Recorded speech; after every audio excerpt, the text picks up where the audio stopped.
Sup everybody, this is Willie, and today I'm going to be following the trend from the previous video where I'll be doing a semi-ranking sort of video, but this time for the entire Dragon's Rescue Riders franchise, meaning all the seasons from Peacock and Netflix alongside the specials. Or just like what I did last time, I'm going to run through each season and elect what I think is the best episode from that season alongside which episode I think is the worst / my least favorite episode. So it's kind of like a more simplified list of the top tier and bottom tier episode from that respective season. So yeah, I'll be doing that with all 6 seasons of Rescue Riders. But for the specials, because it's only 3, I don't need to apply that for them. Instead, I'm just going to do a quick ranking for them from best to worst. So there's that. And before I get to it, I might as well talk about the criteria of best and worst episode for this particular show. For me, I personally think the components that necessitates to the best episode stems from how remarkable and memorable it is, as well as how the plot really played out perfectly in a very satisfying way thematically. While for the negative side, which is obviously the worst, I usually just list the one that I think is probably the most forgettable or just didn't hold much weight to it compared to the other seasons surrounding it. So that's how I look at it. But anyways, now let's get right into it, and we start off with season 1, and it's a very strong season in my eyes, which does retain a lot of the more memorable episodes for me. Now for the best, some that were in contention were like Slobber Power and Iced Out, but I felt like thematically they were their own separate purpose that really did not bring much development to me. The first 3 episodes were good as well, but they weren't as close. And the ones that were so close but they didn't make it were like Where There's Smoke and Grumbleguard Part 1, where I feel like there was a lot of development in the episodes, but I just felt like the one that I chose felt consistently paced that I think do not feel as heavy-handed as these two. So with that, the one that I'm going to be picking is the finale, which is Grumbleguard Part 2. Where again, should I be including Part 1 as well? No, because it's separate part, and I feel like Part 2 completes the story that we were all learning about, which is Winger's development to get his Mega Blast. Because Part 1 did not fulfill that, and it just wasn't satisfying thematically on that spectrum. While here, Winger accomplishes his goal in successfully doing his Mega Blast, which I think is the most satisfying conclusion, not for just the episode, for the season as a whole. Especially for Winger, who's obviously the most popular character from this show, giving his spotlight and developing it in just a course of 2 episodes makes things more appealing to the audience as well. But in conjunction with the episode's plot, it's also very consistent too, as we get a redemption arc for Grumbleguard, who did come off way more likable in this episode than the previous, and we show how it pays off in the later seasons when he appears, which goes to show how much they really put in the effort to give this redeeming quality to Grumbleguard, especially when it was his motivation to help Winger retain his Mega Blast. It definitely fulfills his development too. Now for my least favorite, and it's not that complicated because I was pretty outspoken about it in the review video and I still stick by it, and that is Home Alone. Which is unfortunate because obviously it's an adaptation from the original Home Alone, which is one of my personal favorite Christmas movies, but as the episode, it's just not that memorable to me. It doesn't hold that much weight to it. I just think the pacing was kind of dull, or even the conflict as a whole just felt very melodramatic to me. Overall, it's an okay Rescue Riders episode, but it's at the bottom of the list if I were to rank every episode from season 1. So with that, that's where Home Alone lands.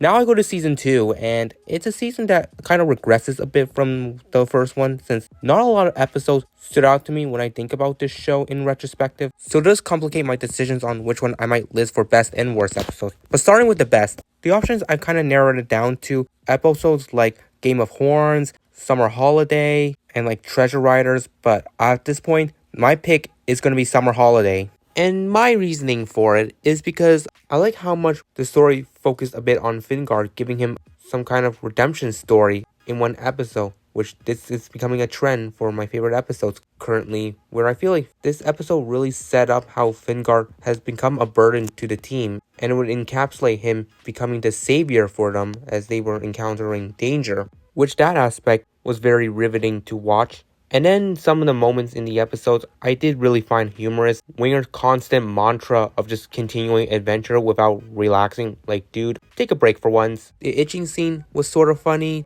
seeing how a day for them to relax just bombs like that. And then of course, Fingard rescuing the team with some of his instincts, which I did really like. I have a lot of enjoyment from this episode, and it does stand out to me a lot looking at season 2, so that is my choice for the best episode from Rescue Riders Season 2. Then for my least favorite, I think we all know which episode it's going to be. Yes, I do love the action sequence, but at the same time, does it come off as memorable? No. And that episode is charged up because I feel like everything about the episode felt forgettable. It was just repeating a generic story of Magnus trying to replace the team of dragons with his own mechanical dragon, but failing. And it felt like they were continuing to do it, but made this version of that story in the most tamest way possible. I didn't really find it intriguing besides the back half of the episode, even though it was pretty blatantly clear that the mechanical dragon was going to fail anyways. So yeah, I do personally look at this as the most forgotten about Rescue Riders episode, even though I was fine with it on the rewatch. And now, for chronological sake, I now ranked all the specials. So now, for my opinion, I think the best special is obviously The Secrets of the Song Wing, because I just love the musical vibe that it has given. I'm someone who's obviously been invested into musicals on like any movies or TV shows. And yeah, I just did a full-on review on a show that focuses on that. Melodia is a very compelling character, because by the end of it, you'd realize that the actions she's done wasn't in a villainous way, but in most so because of the fact that she was lonely, which makes her more of a sympathetic figure, and it was nice enough for the team to help her find her soulmate back, which was a nice resolution for this amazing special. So then what I would rank as number 2 is gonna be The Hunt for the Golden Dragon, because I think it's a pretty fascinating special where it focuses on the team embarking on an adventure to find the golden egg, and it was very thrilling along the way, seeing them encounter different obstacles and having to navigate around it. And especially the timing of this special coming out not too long after Season 2 premiere really kept up the consistency with Rescue Riders, and I like that aspect of it too. And the reason why it's lower than Secret of the Songways is because, as usual, the pacing is just not as strong, and also some moments just kind of bored me in a way where I was like, can we just get to the point? Which that alone does knock down the episode a bit, but it's still pretty good nonetheless. Then at last, which is also the last special, it's Hudscolor Holiday, where it's another one that is alright, and surprisingly, I did have it really high at the time, being captivated throughout, but on the rewatch, I kind of lowered my opinion on it, especially seeing how the special is just of two halves. The first half being one of the strongest pacing, having a lot of intrigue, conflict, and reaching that climax. However, the back half felt pretty padded out, and that's what generally makes me lose some of my enjoyment.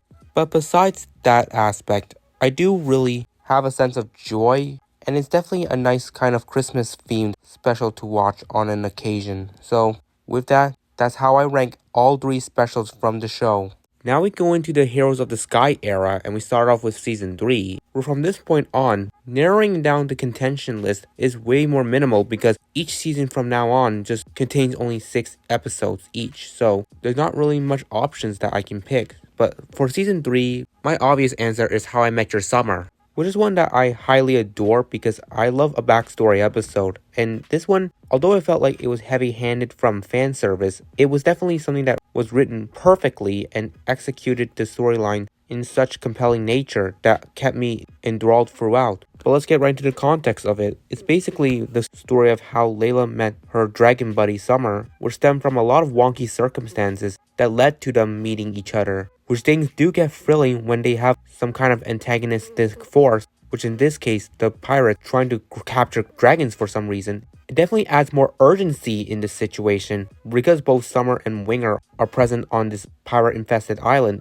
It makes things more suspenseful and how they're going to maneuver around this and avoid facing the consequences from the pirates. And I do get a lot of humor from the back and forth scene between Dak and Winger trying to create their own subplots, but neither of them agreed with each other's story being actually legit. And then obviously the birth of Layla and Summer's relationship, which has really panned out as we saw in the present times they've been together, which really goes to show how much development was put into this relationship.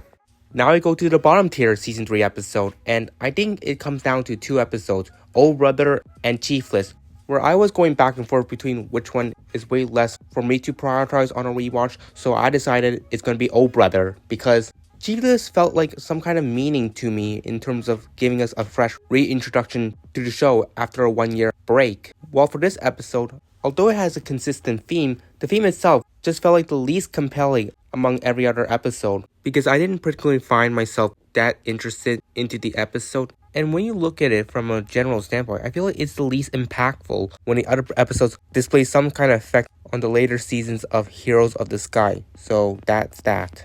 Next up, Season 4. A pretty solid season with a strong batch of episodes, probably the strongest right beside Season 1. But let's narrow down the scope here. The best episode, in my personal opinion, is The Big Sheep, because it just pertains to a fantastic theme in mystery, which is something that I have such a huge fond for. But for some brief summary, there's obviously a sheep contest, but two of those sheep go missing, which happens to be from two of the more saner sides of the representatives. And with that, it became a mystery game of where those sheep went, and lots of accusations took place, many conflict, which was very riveting to watch, and it all led to one of the most harmonious moments where the culprit is discovered, and it turns out he was trying to assist the two sheep because it turns out they have now given birth to a baby sheep, which was such a surreal thing to see occur in this show. And I also do love the moment where we get a bit of a role reversal where the sheep are able to scare off the wolves as good parental figures they are to their child.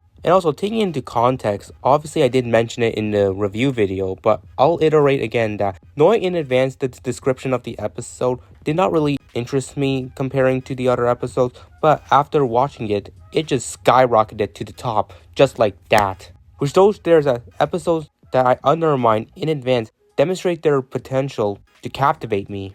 Now for the episode I would rank at the bottom, it's not that hard for me to pick, but I will say all these episodes are very good this season, so even the one that I would pick is not necessarily the worst in the whole franchise. But within the season as a whole, yeah, it just doesn't reach the higher level, and that is Day Without Dragons. Because really, I mean, it is a cool concept to finally see Dak and Layla for once separate their lives from depending on dragons, which added a new kind of dynamic to the show, but it also was one that felt pretty flat considering this show focuses on dragons a lot and it kind of loses that whole point. This episode throughout wasn't really the most captivating to me, besides the end part where one of the Slinkwings in Snoop finally shows his redemption and saves the day, further developing himself from the episode in Season 3. Now to Season 5, and pretty solid Season 2, but kind of has less of that gravitas there. Anyways, my selection for the best episode is going to be Return to the Sunken City, which funnily is ironic considering I didn't pick its predecessor episode in Sunken City as the best one from Season 3. But I felt like this one was just on par with its level, but excelled even better than the other episodes of Season 5. The whole sequence with Winger dancing is just so humorous, considering his more serious and bold nature. I do love the bubble gills in this episode. They are pretty humorous, and although they were ditzy, they do demonstrate their resourcefulness, especially in a dire situation Dak and Layla were in. And obviously I'm satisfied when all the humorous Magnus has blows up in his face where he meets his sudden demise. So overall, this episode really retains that enjoyment that I would have alongside some really great moments, both from the characters themselves and the plotline of the episode. And it's great for the show to return back to the underwater setting because it was very intriguing when they first introduced it back in Season 3. And I'm someone who usually likes to see things appear again just so it doesn't look like it was come and gone in that sense. So I can show my appreciation for the return of an underwater adventure. Now for the worst, it's gonna be my Dragon Guard. I know it's at the bottom, but there is still some standouts I think about from this episode. Obviously it's another Cutter-centric episode, giving him more of the spotlight to shine on, and we get introduced to Talon, who is a pretty mixed bag of a character, where he can be very frustrating at points considering how much he is really gung-ho to his nature, which can lead to catastrophic mistakes that he's unaware can affect others. But just in general, the episode's pacing just wasn't as good as the other ones, so that's why I have this at the bottom of the ranking. And now to Season 6, the final season. A pretty average season that has some standouts, but let's cut to the chase. The best episode was initially going to be Showtime Dragons, because obviously it was another backstory episode, but I just feel like it wasn't as impactful, especially since it felt kind of rushed and I didn't really like that aspect. So the one that I ended up picking is the final episode, which is And You Are, which is an episode that many other fans like and I have a fair share of it, and many of them do get excited when this episode gets talked about because I think it's also really good and adds a new kind of dynamic to the show, especially on the final episode of the series. I think it was a decent send-off to these endearing characters in this wonderful spin-off. I mean, let's get to some of the components. I do love the sequences of Dak and Layla slowly gaining back their memories. The culmination of Dak and Winger's relationship is definitely encapsulated in this episode. After Dak witnesses his best friend getting knocked out like that, which is how his memory returned, it really goes to show how strong this relationship is. The same thing for Layla and Summer too. And Newmore as a character, he's pretty ditzy and has some really witty moments. And although I did express some of my annoyance with him in the review, I do think he is still a pretty fun character. And if this wasn't the final episode, it would have been nice to see more of Numo in action and maybe developing a redemption arc just like Grumbleguard and even Snoop. But I don't think we're going to get that now. But yeah, this was a great episode, and I have it as my pick for the best episode of the final season. And finally, the bottom tier episode, which, funnily enough, is Full Metal Magnus. And looking at how I just listed it, the first episode of the season is not my favorite, while the last episode of the season is my top favorite. Anyways, the episode isn't that bad, but the pacing, as always, just slows down at a multitude of points. And obviously having to endure an episode with Magnus, who I've already been outspoken how he's a character that grinds my gears. And he continues to do so with this episode, with the amount of times he insults the team, like he just doesn't know when to shut the hell up. But yeah, that's my pick. And that is it. This is how I personally would list each season's best and worst episode. I think it's an alright ranking, and I'm open to seeing how others think of which is the best episodes from the show. With all this, I appreciate you all tuning in, and moving forward, somewhere in the future, I will start focusing on more of the Dreamworks Dragons franchise because that's what I've been invested to. Like obviously the original How to Train Your Dragon series and even another spin-off in the 9 Realms, which, oh boy. But anyways, that's all I've got to say here, and I'll see you all next time.